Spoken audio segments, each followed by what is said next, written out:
চাচা আপনার দুটো হাত ধরি কই আমার যেমন ভাবে হোক একটা বিয়ে করেন চাচা, যেমন হোক তেমন হোক একটা বউ হলেই হবে। ও বেটা হাতটা ছাড়ো তো, শোনো তো, আমি জানা মতে তোমার বাপ কম চেষ্টা করে না তোমার বিয়ের জন্য, কিন্তু বিড়ির বাড়ির মানুষ যদি তোমার সাথে বিয়ে না দেয় তাহলে তো জোর করা যায় না। তুমি যে অকর্মা, কোনো কাম কাজ নাই, আর বিয়ে দিবই বাকি জন্য, কাজকর্ম কিছুই করো না, তুমি যে অকর্মা।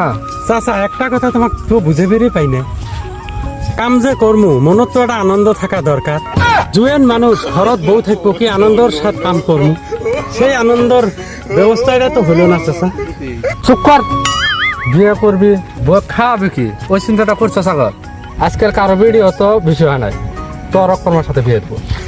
চাচা আরো ভুল করি আছো, আমি কি চিরজীবনে এই অকর্মায় থাকবো নাকি? বিয়ের পরে ঘাড়ত জ্বালা জোঙাল করবো, আমি নিজেই সোজা হয়ে যাবো। চাচা তুমি খালি ঘাড়ত জোঙালটা তুলি দেওয়ার ব্যবস্থা করো।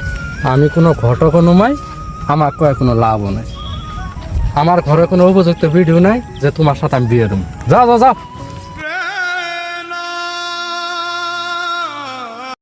আমার কথার মাজত যদি কিবা ভুল হয় আপোনালোকে ক্ষমা কৰি দিব, আৰু ভিডিঅ'টো ভাল লাগিলে লাইক কমেণ্ট শ্বেয়াৰ কৰি দিব। ধন্যবাদ। শেয়ার করে বলে না পারিব।